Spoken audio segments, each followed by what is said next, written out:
I have a story here about a church in the South that's so bizarre and so extreme that it's legitimately hard to believe, but it turns out to be true.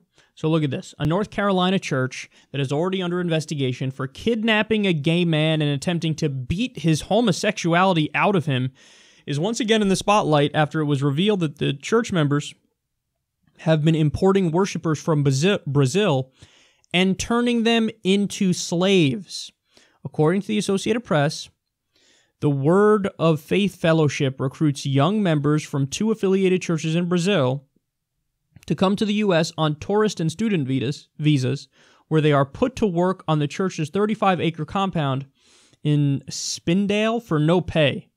One man, identified as Andre Oliveira, told the AP that he was forced to work 15 hours a day, usually for no pay, cleaning offices and warehouses owned by the evangelical church.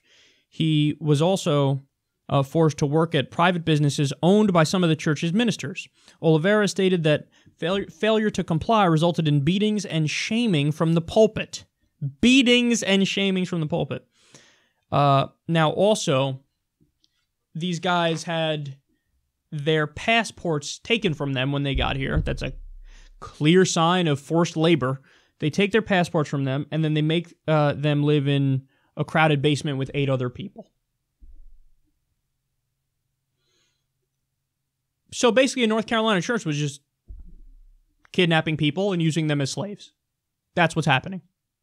And we actually covered this church recently when they kidnapped a gay man and tried to beat his homosexuality out of him. We covered that.